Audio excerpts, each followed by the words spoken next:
Egipto, uno de los imperios más impresionantes que el mundo ha conocido. Creemos que conocemos Egipto. El terrible y despiadado poder de los faraones. Las tumbas de oro. Los increíbles logros de ingeniería que desafiaban los límites de la tecnología. La verdad es mucho más intrigante. El antiguo Egipto no fue solo un imperio, sino muchos, cada uno de ellos gobernado por faraones que se enfrentaban a retos diferentes y escribieron diferentes capítulos de la historia de la civilización humana. Esta es la historia de uno de los mayores innovadores de la historia. El maestro constructor de pirámides del Imperio Antiguo, Jufu.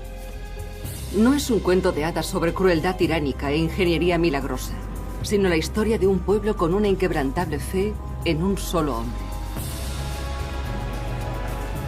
Es la historia épica de una nación que sacrificó a lo mejor de 2 generaciones. Y de cómo esas décadas de sangre y sudor crearon la primera época de un imperio mundial.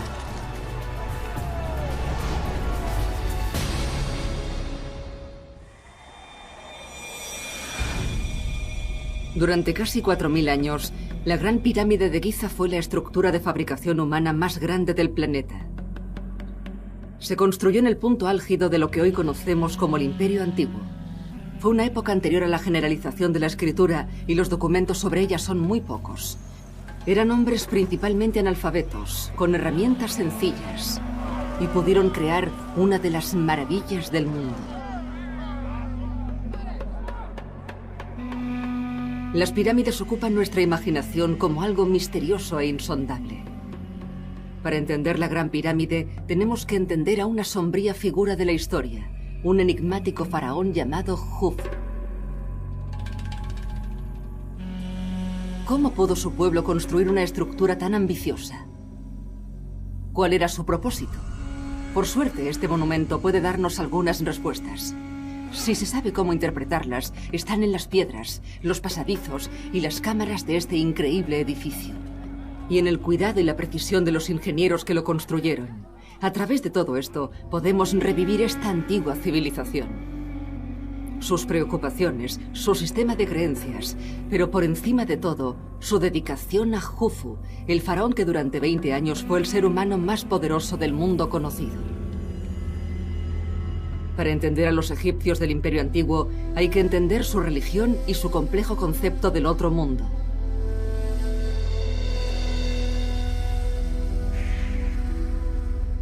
2500 años antes de Cristo, Sneferu, el primer faraón de la cuarta dinastía egipcia, moría. Y su hijo Jufu se preparaba para subir al trono. Su padre había sido un rey terriblemente popular, pero su pueblo no le lloraba. Creían que la vida seguía después de la muerte, y la muerte del padre de Jufu era especialmente significativa. Porque en el otro mundo, el espíritu del faraón muerto se uniría a los dioses.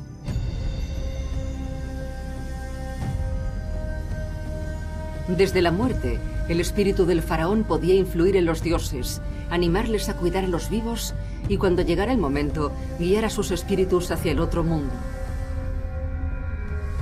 Pero el lugar de su padre entre los dioses no estaba garantizado. Primero había que iniciar rituales precisos. Había que embalsamar el cuerpo del rey, que no debía ser tocado durante toda la eternidad.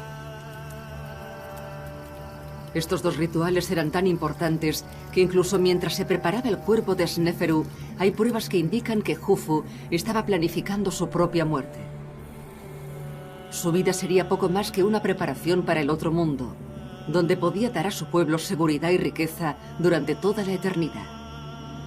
Para nosotros es muy difícil de entender, pero los egipcios creían en ello inquebrantablemente, lo que proporcionaba mucha fuerza a Jufu. Jufu tiene más poder y más autoridad que cualquier otro gobernante de la historia egipcia. Puede que incluso de la historia mundial. Es un dios viviente con un poder absoluto sobre sus súbditos. A través de la inmortalidad, la gloria de Jufu y la prosperidad de su pueblo estaban unidas.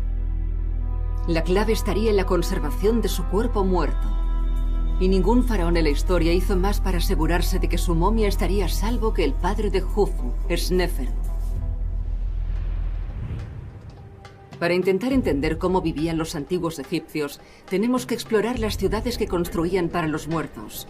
Los monumentos funerarios son tan viejos como la humanidad, pero la pirámide era en ese momento una construcción muy reciente. Era el Rolls Royce de los monumentos funerarios. Los antepasados de las pirámides eran unas tumbas rectangulares llamadas mastabas, fabricadas con ladrillos de barro. Pero cuando Egipto se volvió más rico, las mastabas fueron creciendo y los faraones construyeron las tumbas más grandes. Colocando una mastaba encima de otra, crearon una tumba a la altura de los faraones. Había nacido la primera pirámide básica. Cuando el padre de Jufu llegó al trono, esas pirámides de escalones ya eran el símbolo definitivo de la buena posición social. Durante sus 50 años de reinado, Sneferu llevó el arte de la pirámide a nuevas cotas. Su primera pirámide tenía escalones, y después intentó, sin éxito, construir una de paredes planas. Finalmente, Sneferu consiguió su objetivo, la primera auténtica pirámide. Sneferu mejoró mucho el arte de la construcción de pirámides, y muy dentro de este símbolo, este enorme corazón de piedra, Sneferu creía que su cuerpo estaría protegido en su viaje hacia la eternidad. Jufu miraba y pensaba que podía hacerlo mejor, que podía aprender de los errores de su padre, que podía construir algo más grande y majestuoso, algo que capturase realmente la atención de su pueblo y de cualquiera que visitase Egipto.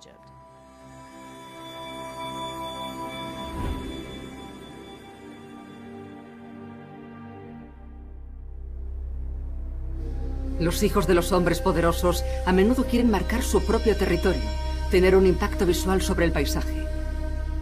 El nuevo faraón Jufu escogió construir su pirámide al norte de la antigua capital egipcia, Menfis, sobre una meseta de Giza, donde nunca se había enterrado a un rey. Sería la mayor estructura de piedra que el mundo había visto.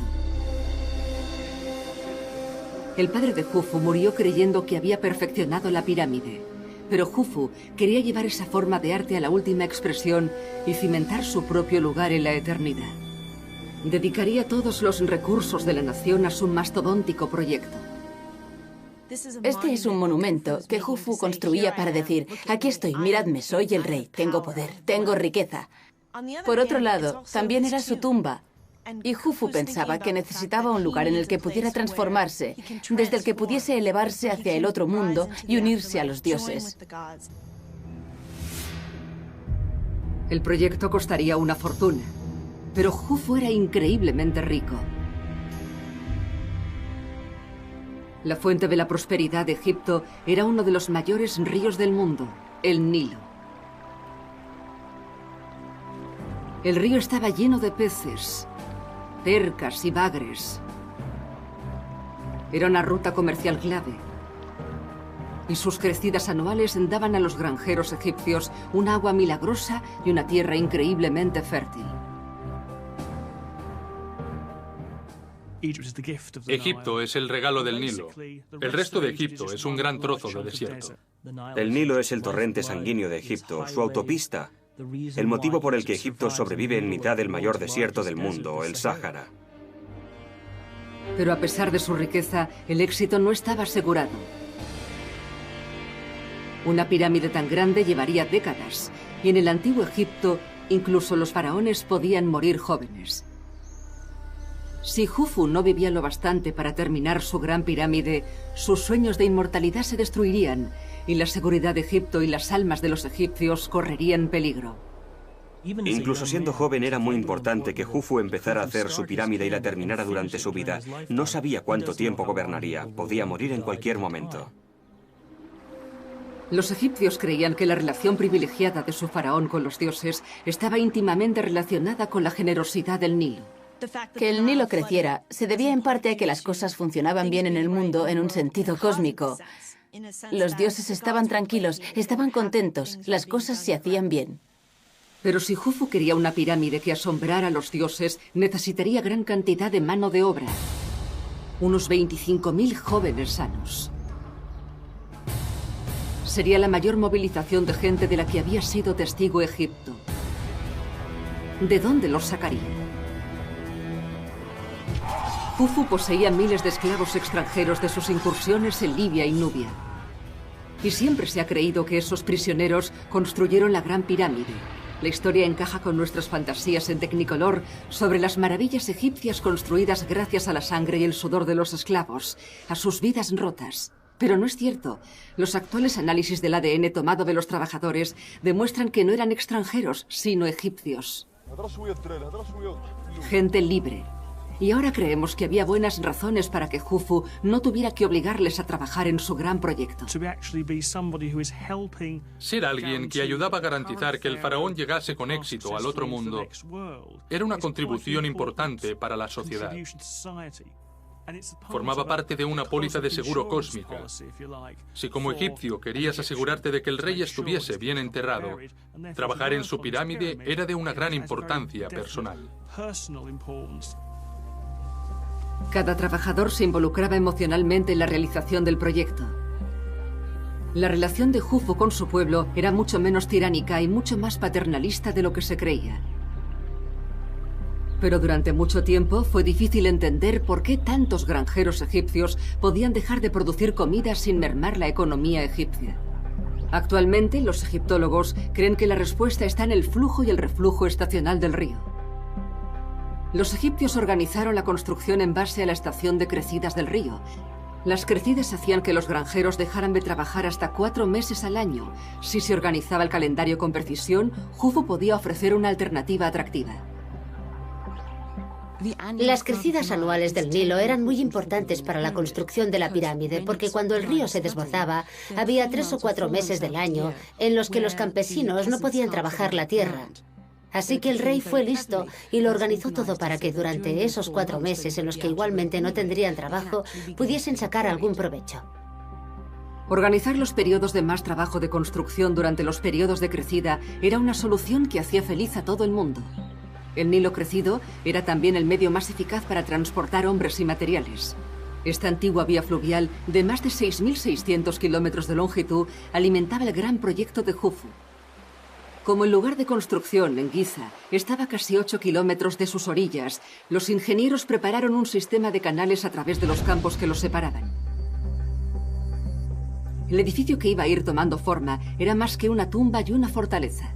Su diseño estaba imbuido de un poderoso simbolismo religioso.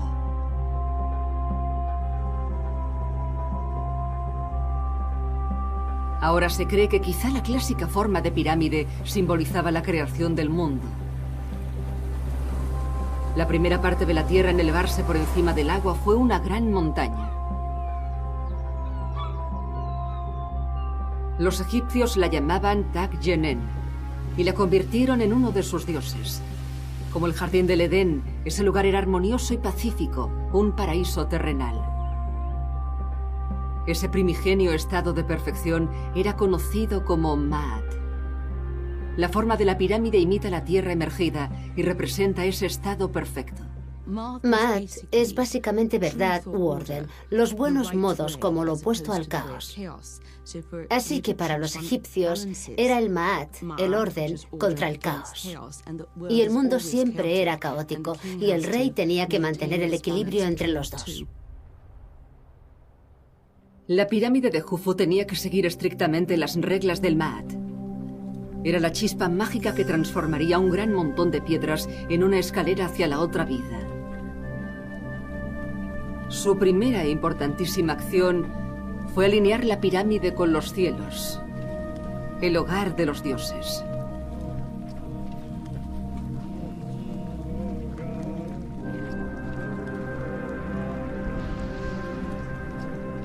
El más importante de los dioses en ser honrado fue el dios del sol, Ra. Creían que Ra transportaba el sol por el cielo, del este al oeste.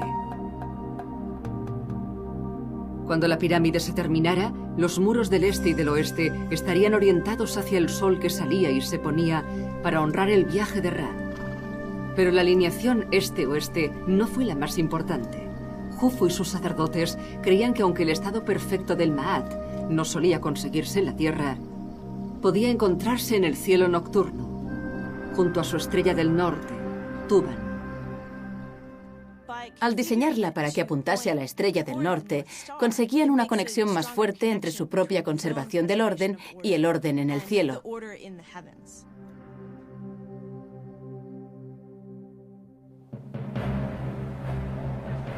Para llevar a cabo esta importantísima empresa, con un pie en la tierra y otro en el cielo, hombres de todos los rincones del imperio del Antiguo Egipto se reunieron en Giza. Esa reunión probablemente fuera la mayor concentración de mano de obra de la historia de la humanidad. El calor abrasador de la llanura de Giza sería el hogar de algunos de ellos durante décadas. Mientras sus ingenieros marcaban la planta más baja de la pirámide, los trabajadores veían por primera vez la magnitud de la tarea que les esperaba. Y no debía de ser una visión tranquilizadora. Lo que debían pensar el primer día que miraban la meseta de Giza debía ser: ¿cómo vamos a poder hacerlo? Es desalentador pensar, no hay nada aquí y dentro de 20 años habrá una montaña.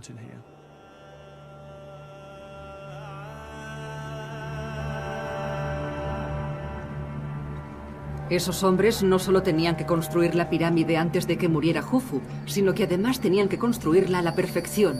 Era una estructura enorme, con muchas posibilidades de error, como había aprendido el padre de Jufu.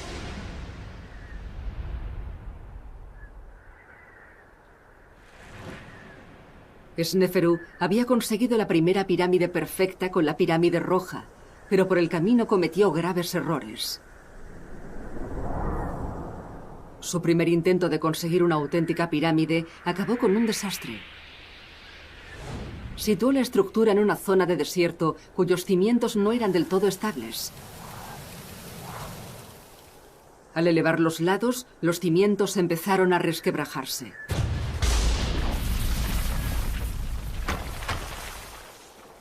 En un desesperado intento por aliviar la carga, redujeron el ángulo de las pirámides a medio camino, creando la pirámide torcida. Pero eso tuvo un precio. La clara forma imperfecta de la pirámide rompía las reglas de Maat y la devaluaba como maquinaria de resurrección. Sneferu tuvo la suerte de reinar durante más de 50 años, tiempo suficiente para empezar otra y conseguir su objetivo.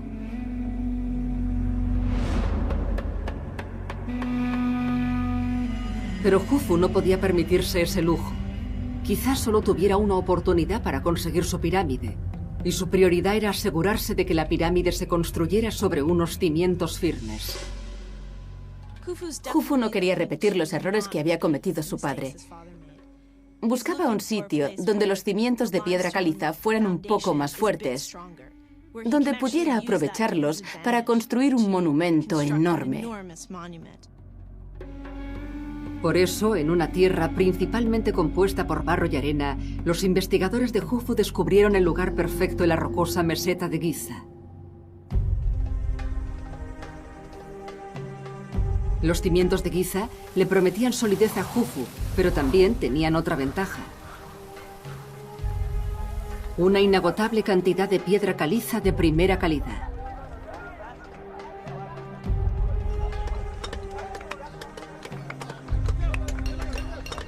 Una cantera a las puertas de la pirámide ahorraría millones de horas de trabajo al proyecto de un plumazo. Jufu debió pensar que sus hijos también podrían construir allí, que podría iniciar una generación de tumbas en ese lugar, porque la meseta era enorme. Y podía colocar a sus trabajadores cerca. Podía alojarlos al borde de la meseta, cerca de la zona de cultivo. Un lugar como ese tenía un montón de cosas a su favor.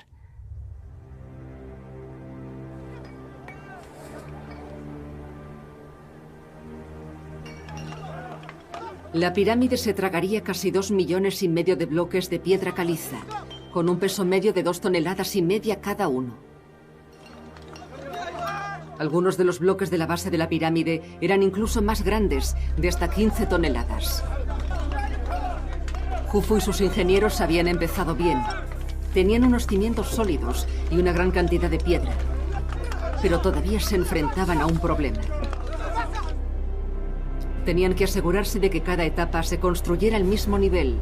Si se elevaba ligeramente en algún punto, sería imperfecta, inútil, un insulto a los dioses a los que pretendía encandilar.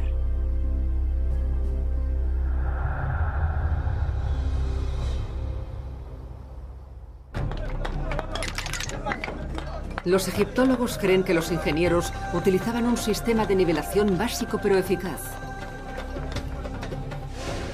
Se fijaban 2 trozos de madera de la misma longitud a un travesaño, creando un triángulo isósceles, y se hacía una marca en la mitad del travesaño.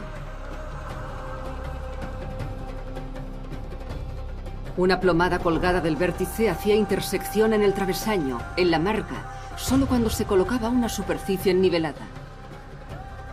El instrumento, llamado nivel de escuadra, permitía a los ingenieros comprobar que todas las piedras estaban perfectamente horizontales. El aparato era sencillo, pero increíblemente eficaz. Cuando el gran proyecto de Jufu empezó a tomar forma, cada lado de la base de la pirámide, más largo que 2 campos de fútbol, estaba casi perfectamente horizontal, desviándose de la perfección menos de 3 centímetros.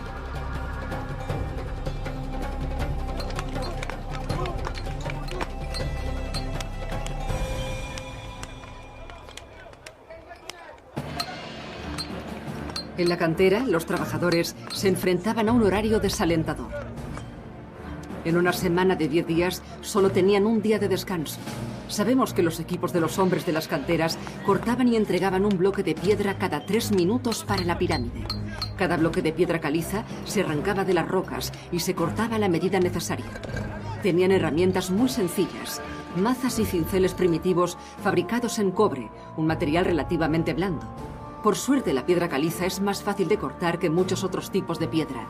Los antiguos egipcios usaron las mismas herramientas para cortar piedra durante siglos y pasarían otros 500 años antes de que empezaran a usar el bronce y crearan una nueva generación de herramientas mucho más duras.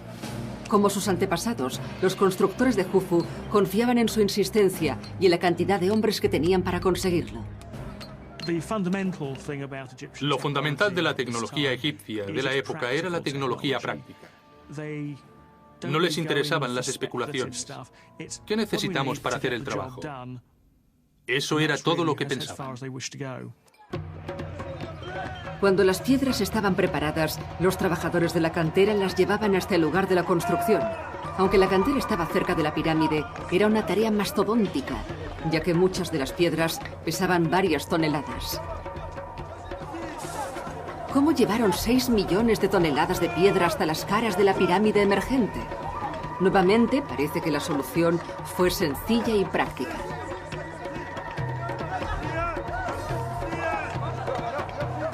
Sus vecinos, los sumerios, usaban carros con ruedas desde hacía más de 1000 años. Los ingenieros de Jufu debían conocer esa tecnología. Pero el peso de las piedras y la cantidad de arena habrían hecho imposible la circulación con carros. Los egipcios optaron por la solución más directa.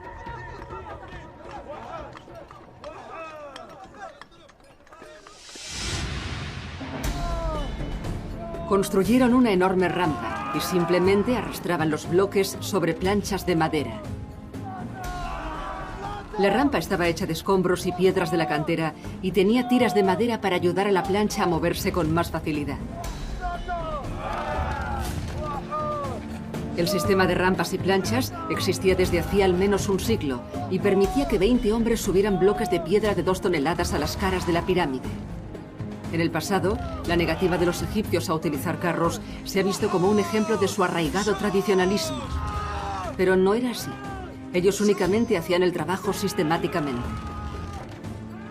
Aunque evidentemente era una solución poco tecnológica, de mucha intensidad y brutalmente dura para los trabajadores. No importa cómo se haga, construir una pirámide es un trabajo titánico. Tenemos los huesos de algunos de los hombres que construyeron estas pirámides y todos muestran la presión de la construcción. Los esqueletos de los trabajadores son un triste recordatorio de sus vidas. Los huesos rotos o deformes, miembros amputados, columnas deterioradas. Las pruebas sugieren que la esperanza de vida de los hombres era de solo 32 años, a diferencia de los 55 de los miembros de la nobleza.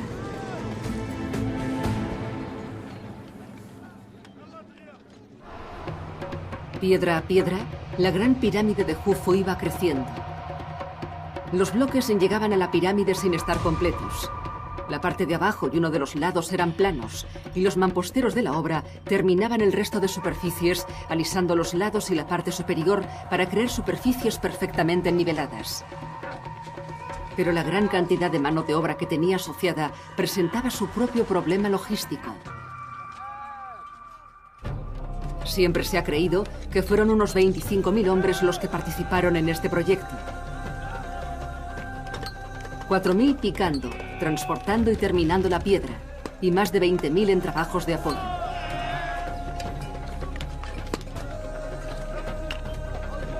Durante un año, eso suponía que 1 de cada 30 hombres de la población de Egipto trabajaba en la pirámide. Uno de los descubrimientos más interesantes de años recientes, un lugar donde sentirse muy cerca de los trabajadores desaparecidos, es el pueblo de los trabajadores. Nuevamente, parece que la solución de Jufu fue pragmática y decidida. Ordenó que se construyera un pueblo entero a 800 metros de la pirámide. Para algunos, como los mamposteros y otros maestros artesanos, fue su hogar durante más de 20 años.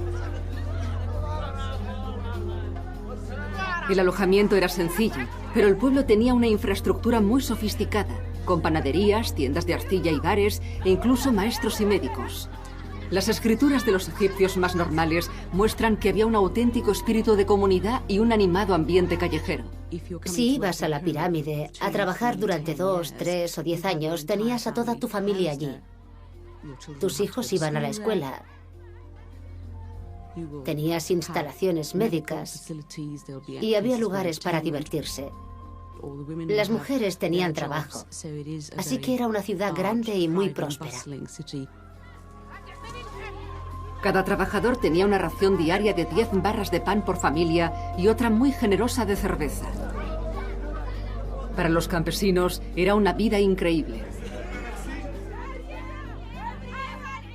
Toda la gente que trabajaba para el rey estaba bien alimentada, mucho mejor que si se hubieran quedado en casa como campesinos, porque el rey les daba carne, pescado, pan y cerveza, y raciones extra que podían enviar a su familia más lejana. Así que realmente obtenían comida digna de un rey. Organizar a esos miles de hombres en una fuerza de trabajo coherente y eficaz era quizás el mayor reto. Los egipcios consiguieron un gran nivel de coordinación, eficacia y camaradería que aventajaría muchos proyectos modernos de construcción. Era su capacidad de organización, porque una muchedumbre no habría podido construir ninguna de las pirámides, aunque les hubieran dado un siglo de tiempo. Los capataces idearon una compleja cadena de mando que hacía que todo funcionara como un mecanismo de relojería. Dividieron la fuerza de trabajo principal, de 4.000 hombres, en 2 equipos. Esos equipos se dividían en 2 bandas, y así sucesivamente hasta llegar a unidades de 10 personas. El sistema se aseguraba de que cada hombre supiera cuáles eran sus objetivos diarios y ante quién tendría que responder. No era una coincidencia que esas unidades de 10 hombres fuesen la cantidad ideal de trabajadores para ocuparse de un solo bloque, consiguiendo así que cada unidad fuese la fuerza motriz de la construcción. Dividir a los trabajadores en esos pequeños grupos hizo que el trabajo fuese más fácil de controlar y tuvo un beneficio extra. Sus supervisores podían aumentar el ritmo de trabajo creando pequeñas competiciones. El primer equipo en llegar al objetivo del supervisor ganaría una ración extra de cerveza.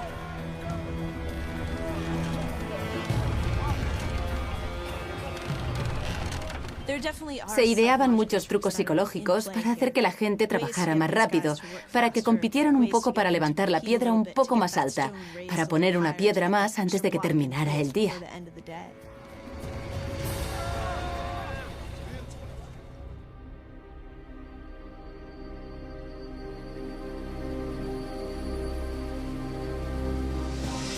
Debía parecer un proceso lento y penoso. Pero piedra a piedra, el proyecto de construcción más grande del mundo empezó a tomar forma.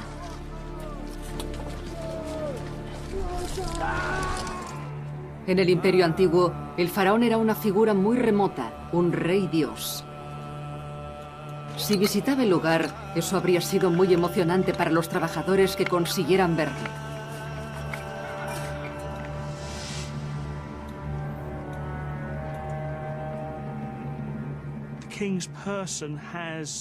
El rey en persona tenía una especie de aura sobrenatural.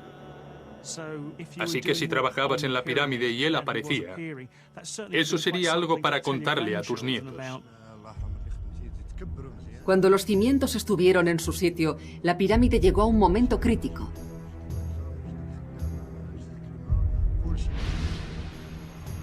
Utilizando pruebas más recientes, podemos extrapolar los resultados a ese periodo para valorar la tarea que les esperaba a los trabajadores. En lo que se convertiría en el corazón de la pirámide, los ingenieros construyeron la cámara funeraria de su faraón. Alojaría su cuerpo momificado y los valiosos objetos rituales que acelerarían su viaje al más allá. Cosas de oro, brillantes y exquisitas, que los saqueadores de tumbas, aventureros y arqueólogos han tenido tantas ganas de descubrir a lo largo de los siglos. Aunque Jufu esperaba unirse a los dioses a su muerte, era vital que su cuerpo permaneciera conservado e intacto. Si se movía o se dañaba, su alma eterna perecería, dejando a su pueblo desprotegido y su cuerpo descompuesto fuera del paraíso. Paradójicamente, la simple visión de la pirámide publicitaba a kilómetros de distancia su tumba llena de tesoros, convirtiéndola en un imán para los ladrones de tumbas. La primera pirámide de Egipto, la pirámide de escalones, fue creada por el faraón Djoser. Para proteger su momia, hizo que sus constructores excavasen 30 metros en los cimientos por debajo de la pirámide para crear una cámara funeraria secreta.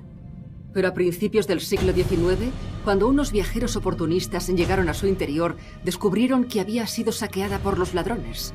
Cuando los arqueólogos pudieron al fin entrar en la cámara en los años 30, apenas encontraron unos tristes fragmentos de la momia del faraón.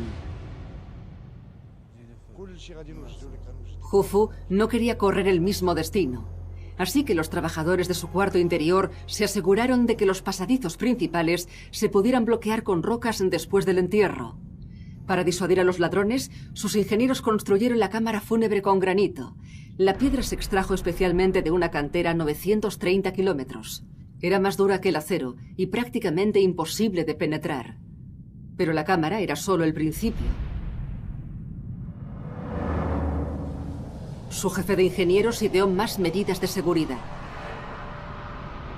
Cuando el cuerpo del faraón se colocara en la cámara fúnebre, 3 placas de granito caerían cuidadosamente en su sitio, sellando dentro al faraón.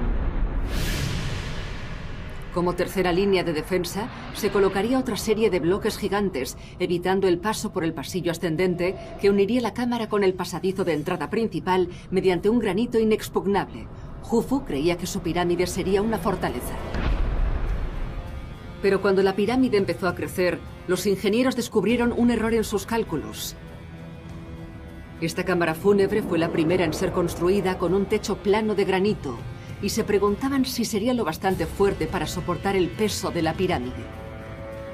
Con el espectro de la pirámide torcida de Sneferu planeando sobre ellos, decidieron asegurarse. Idearon una serie de cámaras para repartir el peso, 20 metros por encima de la cámara. En el techo se harían dinteles para no cargar todo el peso sobre la cámara.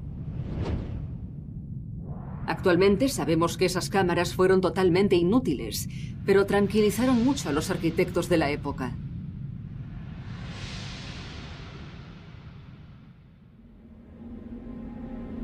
Probablemente tardaron 2 décadas en terminar la pirámide. Jufu había sobrevivido para ver su pirámide llegar a una altura impresionante. Pero el trabajo no había terminado. El revestimiento de piedra pulida transformaría la pirámide de un cuidado montón de piedras a un monumento impresionante, un punto de referencia, un triunfo tanto estético como arquitectónico. Los trabajadores seguían teniendo muchos meses de trabajo duro por delante. Los mejores mamposteros unían los bloques de roca extraídos y colocados en escalón con piedra caliza blanca de alta calidad. Tenían que asegurarse de que las piedras se encajaban unas con otras perfectamente, sin ningún hueco visible. Después tallaban y pulían la piedra caliza hasta conseguir un acabado perfectamente suave e iridiscente. Trabajaban con cinceles de 1 centímetro de ancho. Los afiladores de cinceles se agrupaban alrededor de los mamposteros para suministrarles hojas acabadas de preparar. Cuando se le añadía el recubrimiento a la pirámide, su aspecto cambiaba totalmente. En lugar de ser vasto, el recubrimiento estaba muy pulido. Y si el sol brillaba en la dirección adecuada, casi parecía que la pirámide brillase, como hecha de plata pulida.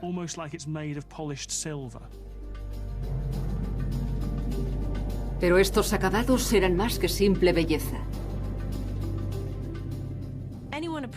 Cualquiera que se acercase a la pirámide de Jufu después de que se hubiera sellado no habría tenido ni idea de cómo se podía haber colocado algo dentro o cómo se podía intentar entrar. Sería una enorme estructura piramidal lisa. Cuando se terminó el revestimiento, este ocultaba cualquier huella de la entrada a la cámara de Jufu. Su pirámide era un rompecabezas brillante, sublime e inescrutable. Un rompecabezas que Jufu y sus ingenieros creían que era imposible resolver.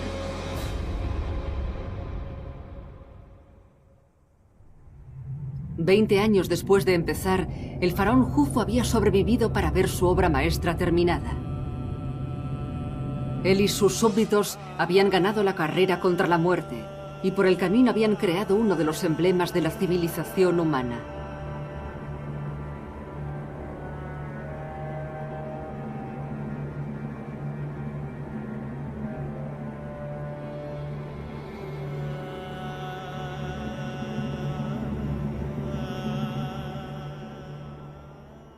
Al final, Jufu fue probablemente el más audaz de los faraones.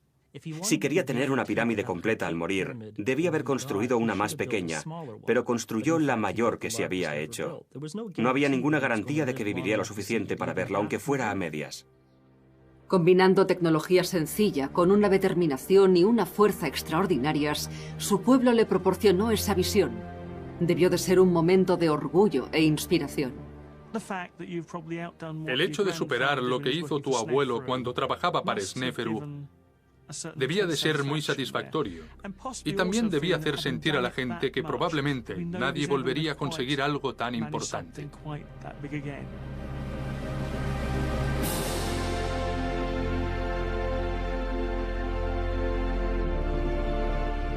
Los egipcios se regocijaban. La pirámide estaba terminada.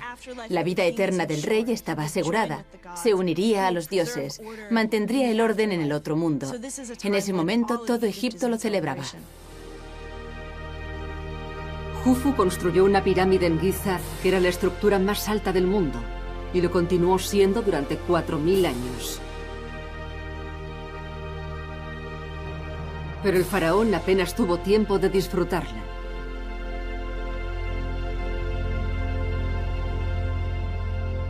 Tras haber visto la pirámide terminada, contra todo pronóstico, Jufu murió.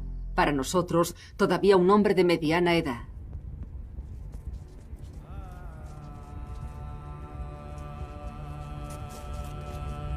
Durante más de 2 décadas, un país entero había planificado y trabajado para un solo momento.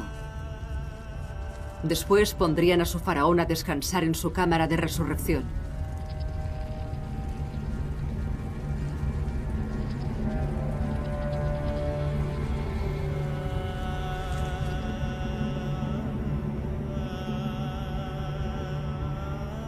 Estaban seguros que desde la cámara su espíritu ascendería al cielo.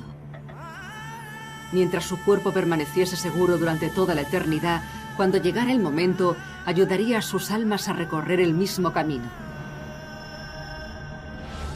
Los ingenieros habían creado 2 huecos de más de 60 metros de longitud a cada lado de la cámara. Eran los pasadizos secretos a través de los cuales el espíritu del faraón podía salir y volver a entrar en la pirámide.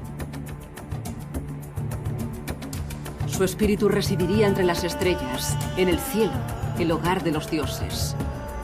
Allí compensaría el gran sacrificio de su pueblo, cuidándoles durante toda la eternidad.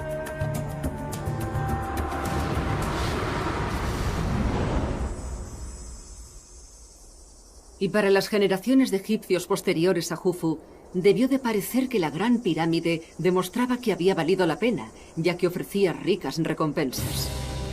Egipto era próspero y pacífico. El hijo y el nieto de Jufu construyeron sus propias pirámides en la meseta de Giza. Pero ninguna superó el extraordinario momento de Jufu.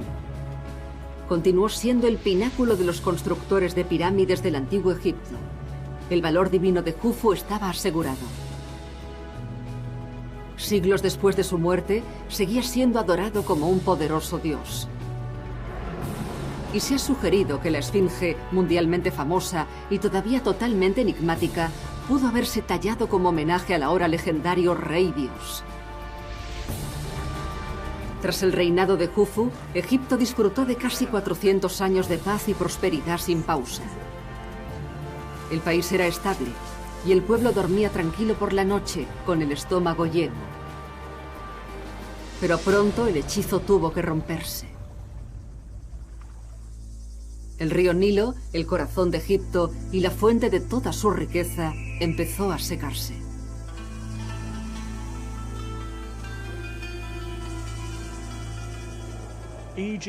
La prosperidad de Egipto se basa fundamentalmente en las crecidas del Nilo. Si el Nilo está demasiado alto o demasiado bajo, el resultado es el hambre. No habrá bastante agua para la cosecha o el agua se lo tragará todo.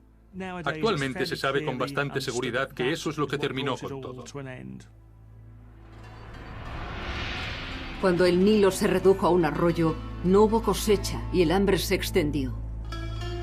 Y si los faraones decían ser responsables de la benevolencia del río, también tenían que serlo cuando se secaba. La leyenda del todopoderoso rey Dios quedó destruida. Los reyes pierden el control. Ya no les ven como seres fuertes y poderosos, como lo fue Jufu en su época. No pueden controlar lo que ocurre.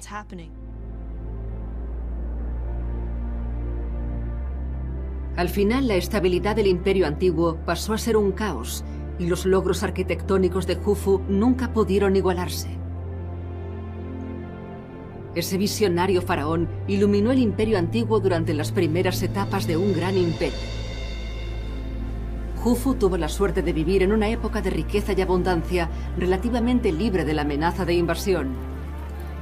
Sin la distracción de la guerra, el hambre o las epidemias, fue una época fuera de lo común, en la que toda una generación pudo dedicarse a un solo proyecto de importancia nacional.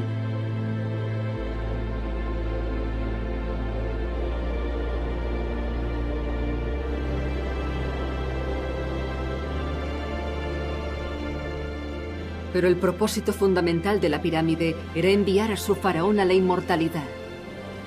Y para conservar el cuerpo del rey, construyeron la mayor fortaleza de la historia.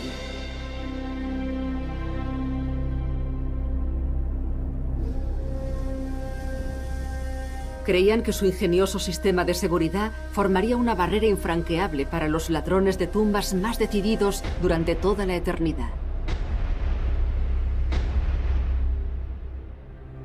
820 después de Cristo.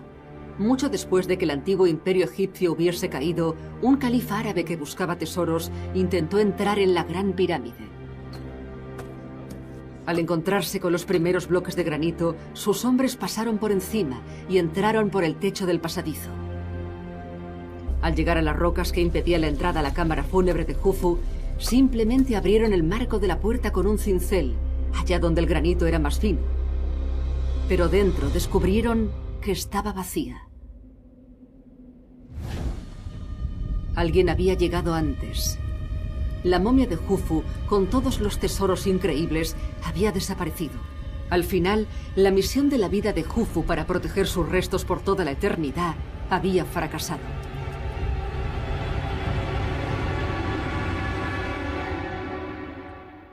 Jufu no está teniendo una buena vida en el más allá. Para él, lo único importante de construir la pirámide era llegar al otro mundo. Eso era muy importante. Y como los restos no han durado, su trabajo quedó totalmente incompleto. Al final, Jufu y su pueblo fueron traicionados por los descendientes de nuevas civilizaciones que ellos solo podían imaginar. Sus planes, cuidadosamente trazados para conservar el cuerpo del rey en una obra de arte y conseguir así su propia inmortalidad, fueron penosamente frustrados. Pero ha perdurado. En los términos de Jufu, su alma ha sufrido porque su cuerpo ha sido destruido y su tumba violada. Pero a otro nivel, el hecho de que sepamos su nombre y que su nombre se recordase a lo largo de toda la historia egipcia ha hecho que su alma continúe viva. Así que Jufu ha triunfado sobre la muerte, iluminó el imperio antiguo y sigue inspirando respeto a hombres y mujeres más de 4000 años después de su muerte. Siempre será recordado como el faraón más visionario de Egipto. Sus logros, analizados forensemente, nos recuerdan que debemos pensar en el Egipto antiguo como un lugar real en una época real, no como una especie de mundo mágico. Y por eso mismo es mucho más fuerte.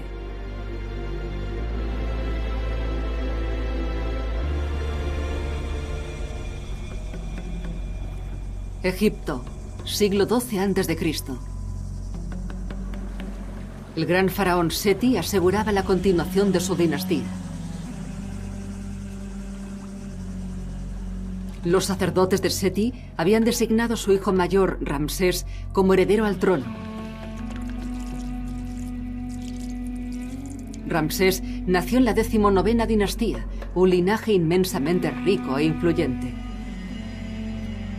Esa nueva nobleza había sido testigo de un renacimiento del imperio, y Ramsés se convertiría en el faraón más icónico del Imperio Nuevo.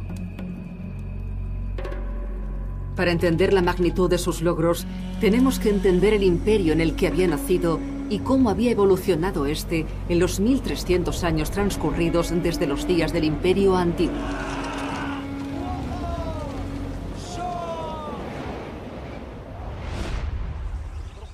Los faraones del Imperio Antiguo eran muy ricos, pero también tenían algo totalmente desconocido para Ramsés y su familia: seguridad. El comparativamente joven imperio estaba prácticamente libre de amenazas de invasión, y había otras señales que indicaban que los dioses estaban contentos. El Nilo fluía caudaloso, y su crecida anual rica en nutrientes hacía que las granjas pudieran disfrutar de cosechas abundantes. Y como enlaces vivos con los dioses, los antiguos faraones se llevaban todo el mérito. Esa había sido la buena época. La bonanza les permitía idear proyectos arquitectónicos increíblemente ambiciosos. Se movilizaban ejércitos de trabajadores para construir las pirámides, los edificios más grandes del mundo conocido. Pero aunque los faraones podían aprovechar y explotar la mano de obra de todo un imperio, eran gobernantes remotos, nunca vistos por sus súbditos. Los faraones del Imperio Antiguo hacían las cosas de un modo determinado, pero Ramsés vivía en otra época. Tenía que labrarse su propio camino. La imagen decidida y divina del faraón de la época de las pirámides había desaparecido.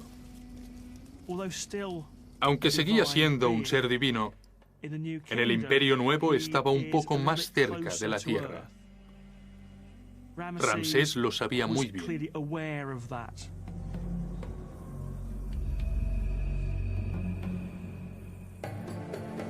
El padre de Ramsés, el gran Seti, le preparaba para este nuevo papel de faraón más expuesto, complaciente y accesible. En la época de Ramsés, los faraones tenían que trabajar mucho más duro en las relaciones públicas. No podían permitirse esconderse en su palacio y dejar que los monumentos hablaran por ellos. Tenían que aparecer regularmente ante su pueblo y organizar ceremonias para que vieran que existían. En los jardines exteriores de los templos, Ramsés, como príncipe heredero, se ocupaba de las tareas del faraón con su padre. Las pirámides formaban parte de una época muy distante, pero los edificios seguían siendo básicos para la autoridad del faraón y el simbolismo religioso era tan importante como siempre. En el Imperio Nuevo, Giza ya no era el centro del poder faraónico, que se había trasladado 650 kilómetros al sur, hasta Karnak, en el Nilo.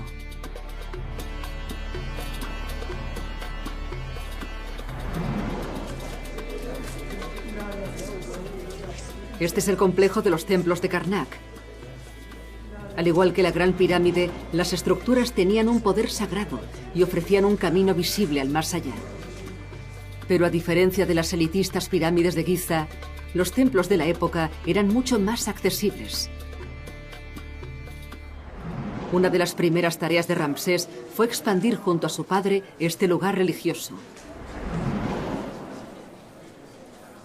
Juntos crearon el mayor complejo de templos jamás construido y lo coronaron con uno de los grandes logros de la ingeniería de la antigüedad, la sala hipóstila.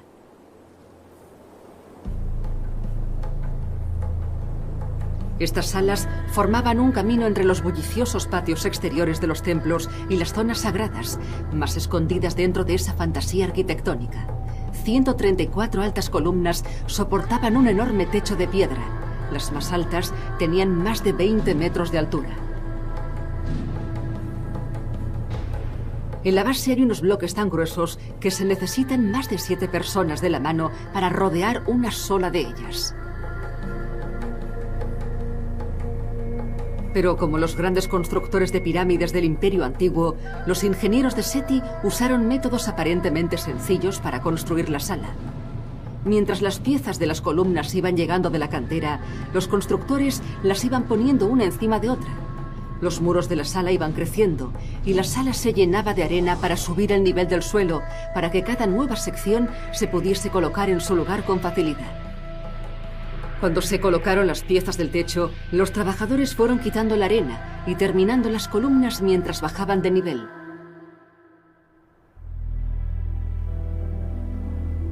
Igual que las antiguas pirámides, el templo de Karnak simbolizaba la búsqueda de la perfección y el orden dentro del caos universal.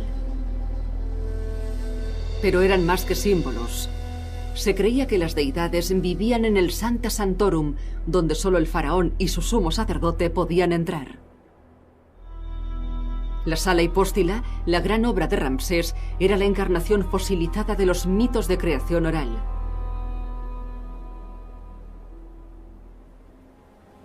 Las grandes columnas parecían plantas de papiro gigantes. Representaban el pantano primigenio que cubría la tierra durante la creación. Un significativo desarrollo en el culto al otro mundo le daba a este edificio aún más valor. Así que cuando Ramsés heredó la tarea de supervisar la decoración del interior de la sala hipóstila, continuaba un trabajo cósmicamente importante. El espíritu del faraón muerto ya no se alojaba en el corazón de una enorme pirámide. Ahora brillaba desde todas las piedras y la pintura de las estatuas y los relieves. Los artistas hacían más que decorar. Estas imágenes transformaban la sala en una potente fuente de poder religioso y político.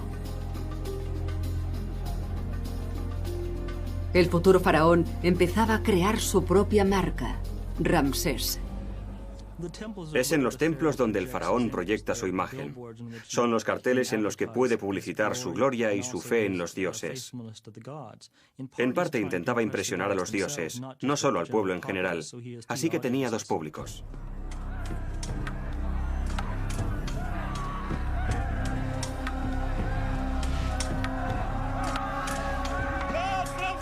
La asociación religiosa y la creación de imágenes eran solo una parte de la formación de Ramsés. Aunque aún era un adolescente, estaba al mando de la fuerza de élite egipcia. Eran guerreros fuertes y bien entrenados, capaces de resistir largos meses de lucha lejos de su hogar. El padre de Ramsés, Seti, le había puesto a la cabeza del mayor ejército del mundo por un motivo. Un futuro gobernante debía demostrar que podía dirigir un ejército profesional. Otra importante distinción entre el mundo del Imperio Antiguo y el del Nuevo. El Nuevo Egipto se había convertido en otra de las muchas superpotencias que competían por el control de la región. Al oeste se enfrentaban a los bandidos libios, al este al poder de los hititas y los sirios, mientras que al sur estaba la problemática provincia de Nubia. Políticamente las cosas no podían ser más diferentes de la primera edad dorada del imperio. Tras la muerte del gran faraón de la época de las pirámides, Egipto disfrutó de casi 400 años de paz y prosperidad sin pausa. Pero de repente ocurrió lo impensable.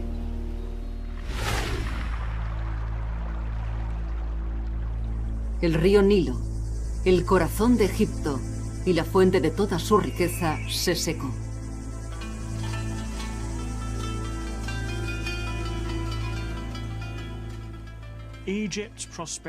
La prosperidad de Egipto se basa fundamentalmente en las crecidas del Nilo. Si el Nilo está demasiado alto o demasiado bajo, el resultado es el hambre. No habrá bastante agua para la cosecha o el agua se lo tragará todo. Actualmente se sabe con bastante seguridad que eso es lo que terminó con todo. Cuando el Nilo se redujo a un arroyo, no hubo cosecha y el hambre se extendió. Evidentemente, los dioses no estaban contentos. La privilegiada relación que los faraones parecían tener con los inmortales se había resentido. Los reyes pierden el control. Ya no les ven como seres fuertes y poderosos como lo fue Jufu en su época. No pueden controlar lo que ocurre. Egipto acabó por recuperarse, pero tras un segundo periodo de prosperidad, el Nilo volvió a secarse, dejando al pueblo vulnerable ante otra amenaza: la invasión de los Hyksos.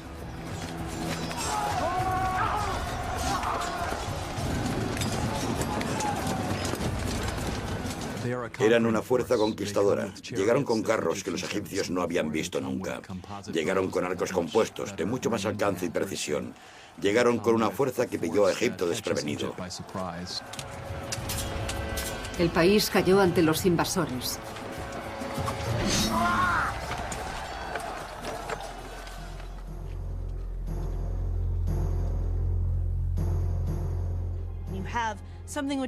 Ocurrió algo que nunca había ocurrido y que Jufu nunca hubiera pensado que podría ocurrir: que hubiera alguien no egipcio al mando de una gran parte del país. Los Hyksos controlaron el norte de Egipto durante más de un siglo, pero al final los egipcios consiguieron echarles.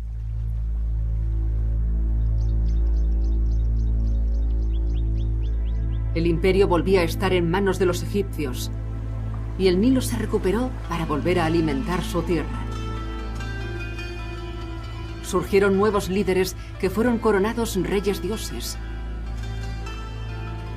Pero el vínculo entre el faraón y el pueblo se había estirado y debilitado. En la época de Jufu, Egipto vivió un periodo de poca pero pacífica prosperidad, y los faraones se llevaban todo el mérito.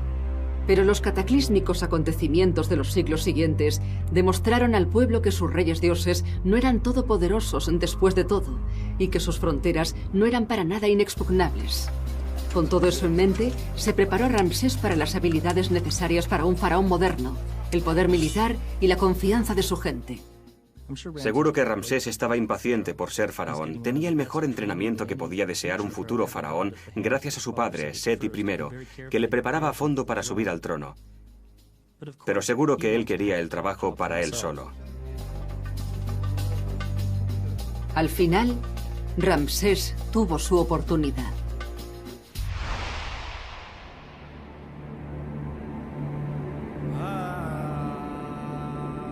En 1290 a.C., el faraón Seti murió repentinamente.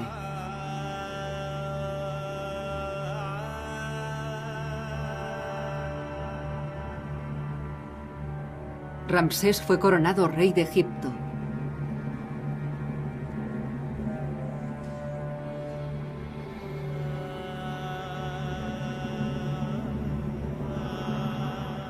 Como todos los faraones antes que él, el joven Ramsés esperaba llegar al otro mundo y convertirse en un dios.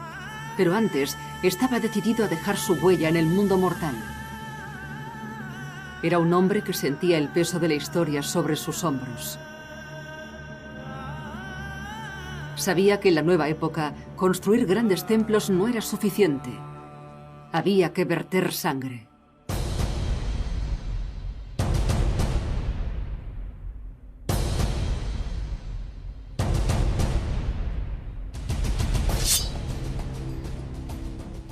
Ramsés, cuando accede al trono y se convierte en rey, tiene su oportunidad de destacar. Es su turno de demostrarle a los egipcios y a las potencias de Oriente Próximo que es un faraón poderoso que puede competir a escala mundial. Y Ramsés debió pensar que podía crear un imperio de magníficas proporciones. No voy a quedar inmortalizado solo en piedra, sino que quedaré inmortalizado por el tamaño del territorio que gobernaré.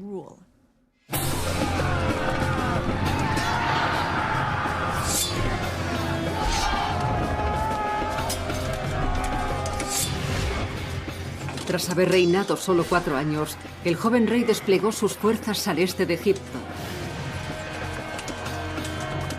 Hábilmente consiguió doblegar una serie de pequeñas ciudades-estado en Canaán, actualmente Palestina e Israel, y consiguió así un lucrativo pasaje comercial. Las victorias de Ramsés llenaron las arcas reales. Y no perdió tiempo antes de embarcarse en un proyecto de construcción épico para darles las gracias a los dioses y para proclamar a cualquiera que quisiera escuchar sus gloriosos triunfos. Lo más increíble de Ramsés es la confianza que tenía cuando pasó a ser rey. Era un rey joven, inexperto, pero se lanzó a hacer cosas. Inmediatamente inició un enorme proyecto de construcción muy ambicioso y empezó a librar batallas en el extranjero. Era una cuestión de equilibrio. Había que tener un ejército fuerte para asegurarse de que la riqueza siguiera entrando en Egipto, para poder enviar esa riqueza a los templos y darle las gracias a Amón-Ra por ayudarle a conseguir ese gran imperio. El Luxor, cerca de Karnak, extendió el templo, creando un gran patio delantero lleno de estatuas colosales de sí mismo.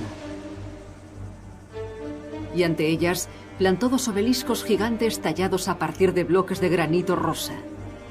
Como las pirámides antes que ellos, apuntaban al poder de los cielos. Ramsés apuntaba alto. Había conseguido algunas conquistas memorables, pero si quería ser recordado como el mayor faraón que había existido, tenía que superar a sus antepasados. Decidió llevar su campaña hasta las tierras del enemigo más temido de Egipto. Un adversario contra el que su padre había librado batallas épicas, una legendaria raza de guerreros y la única potencia de la región que podía compararse con Egipto. Los hititas. Los ojos de Ramsés volvieron a apuntar en la frontera oriental. El joven rey de Egipto se preparaba para llevar a su país a la guerra contra los hititas, una civilización sofisticada, organizada y dominante, y una superpotencia rival. Su padre, Seti, había conseguido una famosa victoria sobre los hititas, recordada en los muros del templo de Karnak al capturar la estratégica ciudad de Kadesh. Pero los hititas la habían recuperado más tarde, un revés que los egipcios no podían olvidar. Kadesh es un lugar estratégico en Siria, pero había algo que tenía a los egipcios obsesionados con Kadesh. Kadesh estaba en la frontera entre Egipto y el reino hitita, gobernado por el rey Muwatallis. Quien la controlase también podía disfrutar de la fértil tierra agrícola que la rodeaba, una zona que actualmente se conoce como el Valle del Bekaa. 4 faraones habían intentado hacerse con este crucial premio estratégico.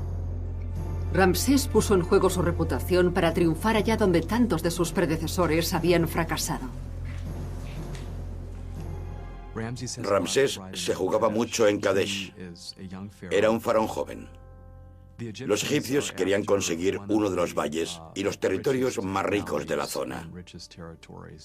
Ese era el premio. Si controlaban Kadesh, controlarían también el resto del territorio.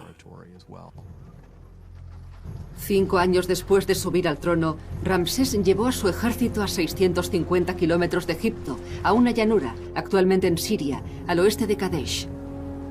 Los espías de Ramsés le informaron de que el rey hitita, Muwatallis, dirigía una fuerza impresionante de 37.000 soldados de a pie, apoyados por 2.500 carros. Muwatallis montaría en cólera ante la incursión.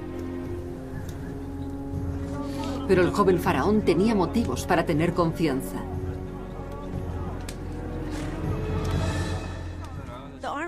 El ejército que Ramsés preparaba para luchar en Kadesh era uno de los más modernos. Era muy superior y muy diferente a cualquiera que hubiera habido antes. Los egipcios, tecnológicamente conservadores, al fin se habían decidido a usar la tecnología. Conocieron el carro durante la invasión de los Hyksos y lo adaptaron para que pudiera usarse en terrenos arenosos, creando así un arma formidable. Este carro era ligero, muy maniobrable y por encima de todo terriblemente rápido.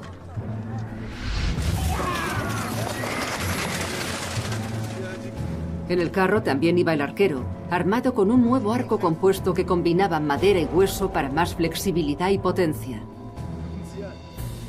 Ese nuevo diseño hacía que pudieran lanzar flechas con precisión mortal a una distancia equivalente a 3 campos de fútbol. Y con bastante potencia para perforar la armadura de bronce de los hititas. Junto a los carros iba la infantería, llevando otra arma mejorada, el kopech, una espada corta con una hoja mortal curvada.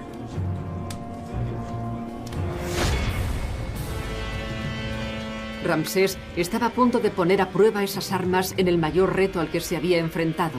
Si podía capturar Kadesh, el joven rey se convertiría en una leyenda entre su pueblo y con el botín financiaría un edificio y un programa de relaciones públicas para que su nombre viviese para siempre. Para él era una situación en la que debía conseguir algo o morir. Debía demostrar que Egipto tenía fuerza. Y se lo debía demostrar a los hititas, pero también a sus propios seguidores, a la gente de Egipto. Mientras Ramsés y su ejército se acercaban a Kadesh, recibió buenas noticias. Los exploradores egipcios habían encontrado a 2 hombres que resultarían ser agentes dobles, escondidos en un bosque cercano. Cuando les interrogaron, afirmaron que el ejército hitita estaba a 190 kilómetros. La ciudad estaba desprotegida. Parecía que Kadesh estaba a su merced. Impaciente por conseguir la victoria, Ramsés se separó de sus tropas y se llevó a una sola división hasta una distancia desde la que podía atacar la ciudad. Ordenó que una segunda división la rodease hacia el norte con un movimiento envolvente. Pero cuando parecía tener la victoria al alcance de la mano, la situación cambió. Ramsés se dio cuenta de que había caído en una trampa hitita. La verdad era que el rey hitita estaba escondido detrás de la ciudad de Kadesh, en el viejo Kadesh, preparado para emboscar a Ramsés. Y soltó a sus perros de guerra. Los hititas atacaron rápido y con dureza. Se apoyaban en una nueva tecnología militar, las armas de hierro. El joven faraón se enfrentaba a una derrota desastrosa. Pero cuando los hititas parecían estar a punto de destrozar a los egipcios, estos tuvieron una tregua. En el último momento, la segunda división llegó desde el norte y cogió a los hititas por sorpresa. Espoleadas por su llegada, las tropas egipcias se reagruparon e iniciaron un violento contraataque. Aunque sería legendaria, no fue una batalla histórica, sino un conflicto extraño, molesto, insatisfactorio e inútil. Con los ejércitos de las 2 superpotencias antiguas luchando directamente la una contra la otra, probablemente fuese el mayor enfrentamiento militar de la historia hasta ese momento.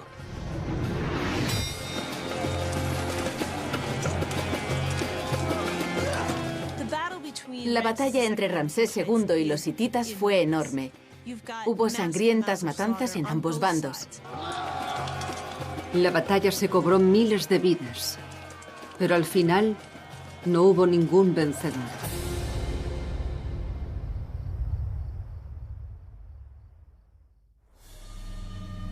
Al amanecer, Ramsés se enfrentó al rey Muwatallis ante los muros de Kadesh. Las filas de los dos ejércitos enemigos se prepararon para otra terrible batalla. Pero cuando parecía inevitable que hubiese un baño de sangre de proporciones espantosas, ocurrió algo sorprendente. Enfrentados a una matanza segura, Ramsés y el rey hitita se retiraron. Como ninguno de ellos sabía la fuerza que tenía, hubo un estancamiento. Ninguno de ellos quería arriesgarse a ser totalmente aniquilado, y ambos accedieron a pactar una tregua. No era lo que Ramsés había ido a buscar. No había conseguido capturar el premio de los hititas y debía volver a casa con las manos vacías. Ramsés pensaba, Dios mío, ¿qué he hecho? No he vencido, ni siquiera he sido capaz de recuperar Kadesh. Nada ha salido como había planeado. ¿Qué hago ahora? ¿Cómo le muestro a Egipto que sigo siendo el rey, que debo seguir siendo el rey? ¿Qué les hará creer que esto no es un desastre absoluto? 5 años después de subir al trono, las ambiciones de Ramsés de convertirse en el mejor faraón de Egipto parecían huecas y erróneas. Bueno, cuando Ramsés volviera a casa iba a pasar mucha vergüenza. Había ido a conquistar Kadesh y no lo había conseguido. Así que tendría que explicar muchas cosas. Ese ya no era el comprensivo Egipto de los grandes constructores de pirámides. El faraón ya no estaba libre de críticas. Sabía que la gente haría preguntas. La incapacidad de Ramsés de hacerse con Kadesh podía menoscabar su posición. Pero aunque fuera una época más arriesgada para el faraón, también ofrecía más opciones. Ramsés buscó un arma más potente que los carros y las espadas de bronce: la propaganda. Era una oportunidad maravillosa para que Ramsés le diese algo a su público que le convertiría en el rey que llegaría a ser. Ramsés encargó una serie de relieves de piedra para conmemorar la batalla de Kadesh en los muros de los templos de todo el reino. Así que parte del interés puesto en la campaña de Kadesh era para asegurarse de que su imagen siguiera siendo la que él quería que fuera, la de un faraón conquistador y poderoso.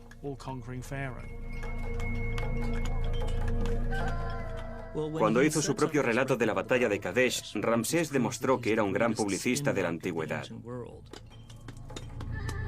Los grabados cuentan la historia no de una tregua incompleta, sino de una victoria clara. Ramsés estaba representado como un gran héroe que, lejos de sus tropas, resistía solo y con valor a la emboscada hitita.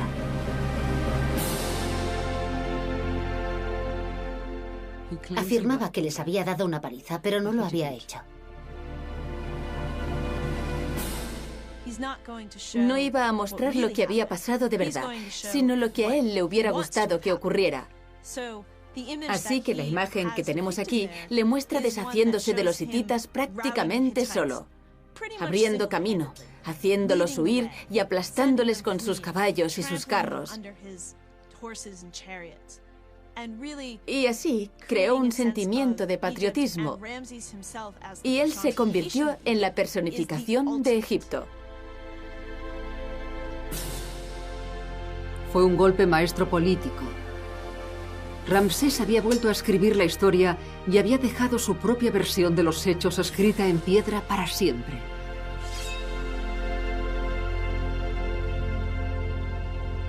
Pero el talento del joven rey para la publicidad acababa de empezar.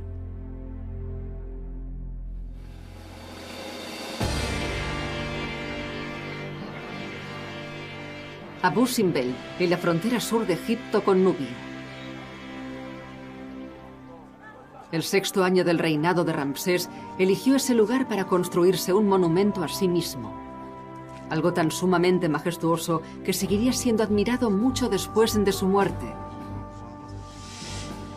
La época de las pirámides había terminado. Un faraón ya no podía utilizar la economía y la población de Egipto para sus propios fines. Utilizar decenas de miles de hombres para extraer millones de toneladas de piedra y construir un monumento bloque a bloque era demasiado costoso, irrealizable. Pero Ramsés tenía un plan. Aquí, con vistas al Nilo, crearía un gran nuevo templo, un altar para sí mismo y para los dioses. Pero no lo construiría con bloques de piedra. El monumento de Ramsés se tallaría en la misma pared. Las paredes de piedra de Abu Simbel eran de arenisca de buena calidad, ideal para el trabajo que requeriría centenares de trabajadores en lugar de miles. Pero aún así, se tardarían décadas.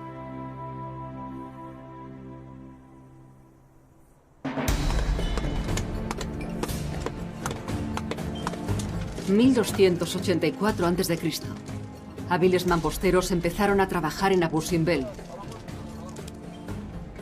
Su primera tarea fue crear 4 estatuas de 20 metros de altura del propio Ramsés para vigilar la entrada del templo. Los problemas técnicos debieron de ser increíbles. Tenían que pensar cómo escalar esas figuras y tallarlas en la montaña. Tenían que poner andamios para que subieran los trabajadores que iban a hacerlo. Tenían que ser capaces de imaginar esas estatuas saliendo de la pared de una montaña.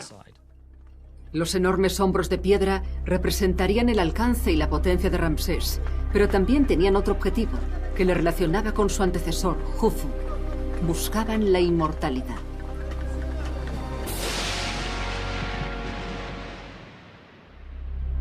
En la época de Ramsés, los faraones eran enterrados en tumbas subterráneas secretas en el Valle de los Reyes. Pero los saqueadores seguían entrando en las tumbas para llevarse sus tesoros y sus momias.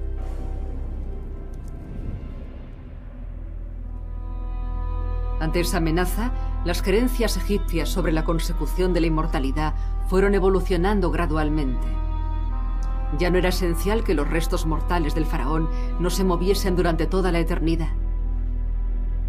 En la época de Ramsés, la representación en piedra ofrecía una nueva póliza de seguros contra la muerte.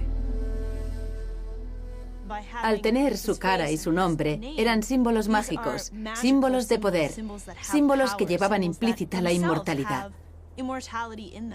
Así que incluso aunque la tumba no durase, o que se llevasen la momia de la tumba, o la destruyeran, seguían habiendo otras maneras de asegurarse de que le recordasen eternamente.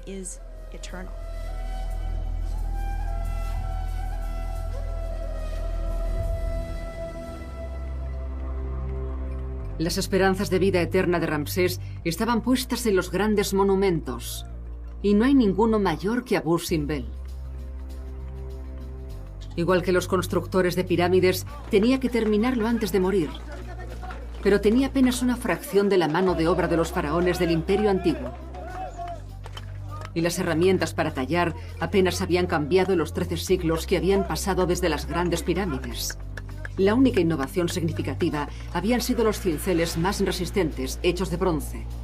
Cuando las estatuas empezaron a tomar forma, los trabajadores empezaron a excavar más profundamente la pared de la roca.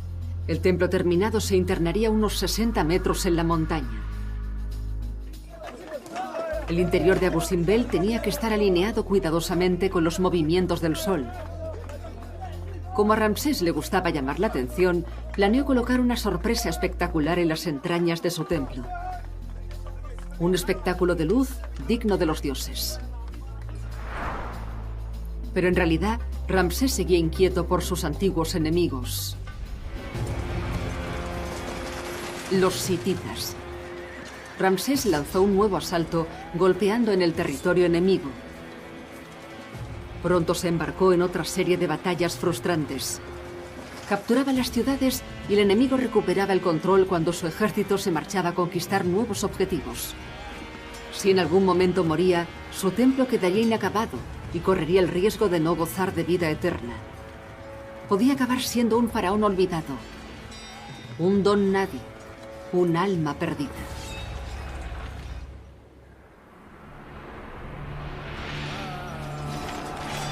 Durante casi 15 años, Ramsés fue royendo el imperio hitita. Las ciudades fronterizas cambiaban constantemente de manos pero ninguna de las superpotencias conseguía una victoria definitiva. Al final, ambos bandos firmaron uno de los primeros tratados de paz de la historia. Fiel a las formas, Ramsés lo utilizó para alabar sus habilidades diplomáticas en los muros del templo de Karnak. Con la paz asegurada, podía dedicar todas sus energías a su gran proyecto en Abu Simbel.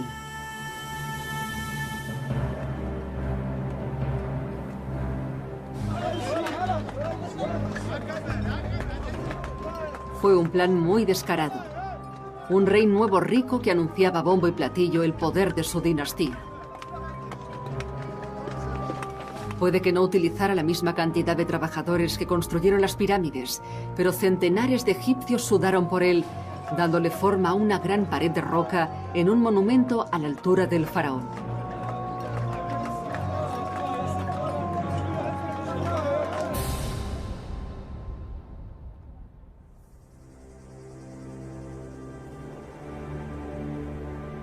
(1266 a.C.) Ramsés había gobernado durante 24 años cuando por fin pudo desvelar su obra maestra.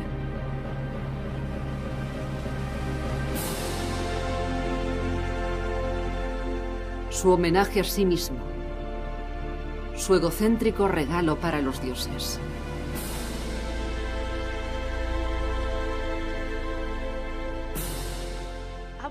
Abu Simbel es el templo por excelencia. Es una obra maestra.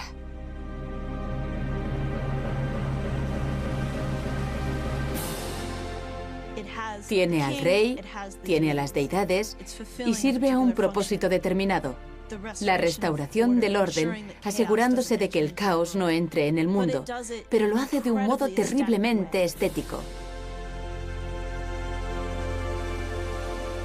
En sintonía con esta época más turbulenta y compleja, el templo tenía un doble propósito.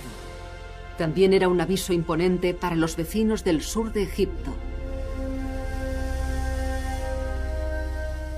No creo que Abu Simbel sea solo una espectacular obra de ingeniería creada para la gloria de Ramsés y su endiosamiento, sino que también era una advertencia para los nubios por si decidían rebelarse. Era un cartel gigante que decía: cuidado con el faraón. Dentro hay una espectacular avenida con estatuas de Ramsés de 10 metros de altura. Prueba de que se creía la encarnación viviente de un dios. Dentro de la montaña, por fin se pondría en marcha el brillante truco de la luz de Ramsés. En el santuario del corazón del templo está Ramsés, entronado como un dios junto a otras 3 deidades. 2 veces al año, al alba, los rayos del sol penetran por las salas interiores e iluminan casi 60 metros de oscuridad.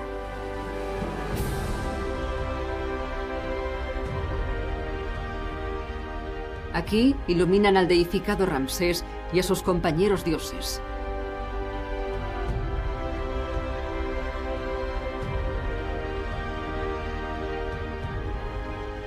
El mensaje es claro.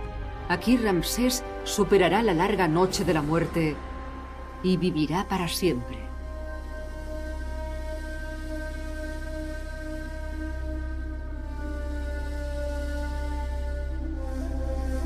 Pero Abu Simbel no fue su último regalo para el mundo.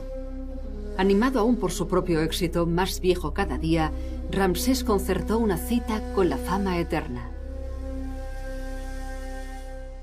Sus constructores erigieron centenares de templos, estatuas gigantes e incluso una ciudad entera. Así que Ramsés se embarcó en una enorme campaña de construcción. Creó templos por todo Egipto, desde el norte hasta el sur. Ramsés está por todas partes, inmortalizado en piedra y bronce, publicitando la marca Ramsés hoy y probablemente para siempre. Y quizás esa sea su manera de engañar a la muerte. La obsesión de Ramsés por cubrir los monumentos con su nombre y su imagen puede ser, al menos en parte, un deseo por asegurarse que siempre habrá suficientes imágenes de él en la tierra para garantizar su vida eterna.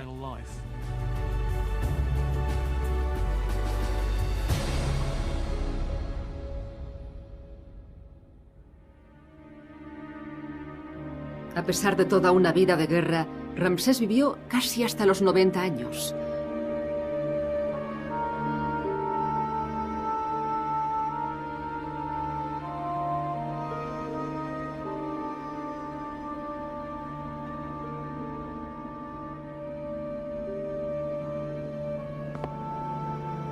Dejó al menos 45 hijos y 40 hijas y más monumentos que ningún otro faraón antes o después que él. Su concienzuda estrategia de relaciones públicas había funcionado. Su país lloró su pérdida.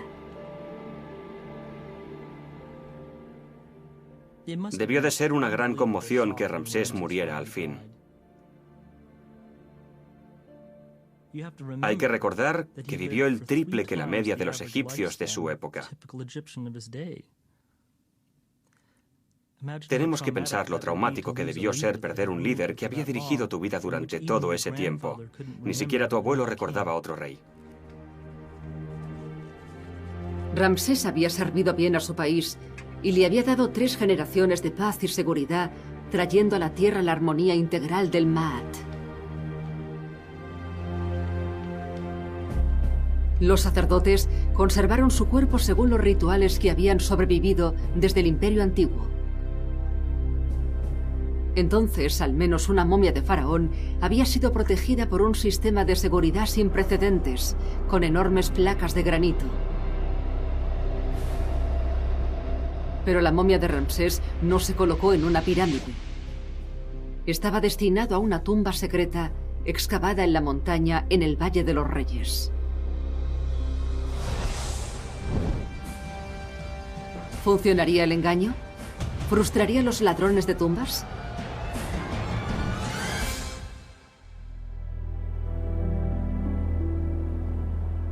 Aunque el imperio egipcio prosperó durante otros 1000 años, ningún faraón pudo estar a la altura de Ramsés II.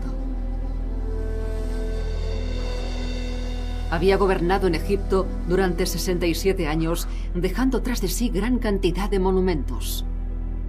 Su vida se extendió a lo largo de 9 décadas. Creo que uno de los mayores testamentos del éxito de Ramsés como faraón es que tuvo muchos imitadores.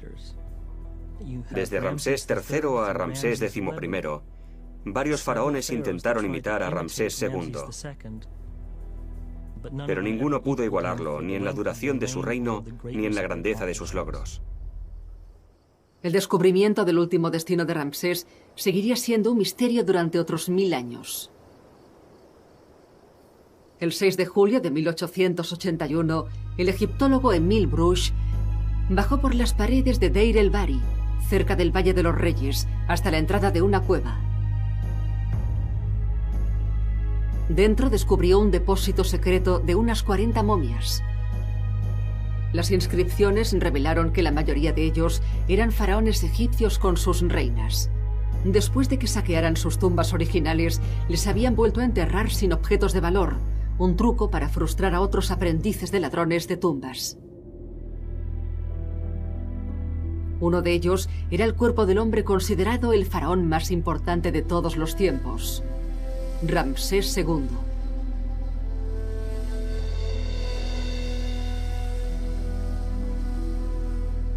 La momia de Ramsés resistió perfectamente conservada durante 3000 años en la más humilde de las tumbas.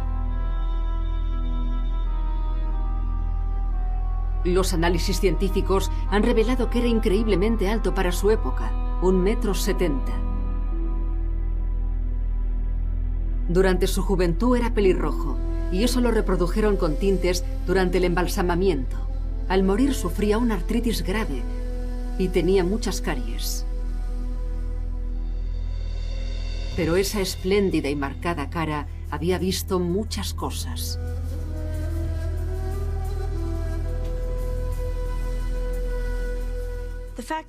Que hoy estemos aquí hablando sobre Ramsés II es de algún modo lo que él habría querido. Lo que ha conseguido ha sido la inmortalidad.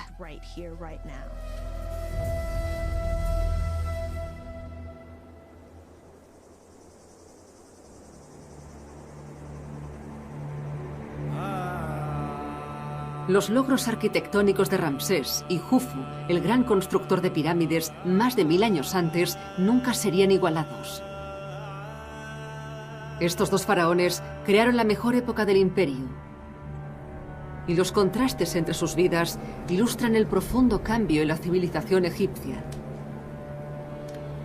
Desde una época de gobernantes prácticamente divinos a otra de guerra, conquista y maniobras políticas.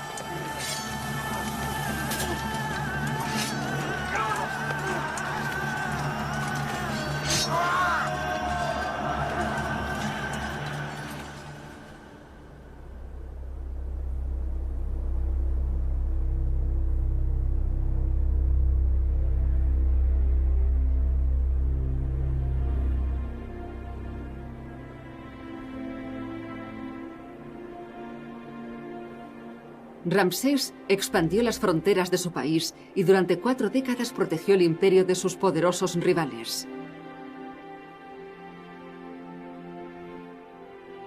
Abu Simbel es hoy uno de los templos más audaces y cautivadores del mundo.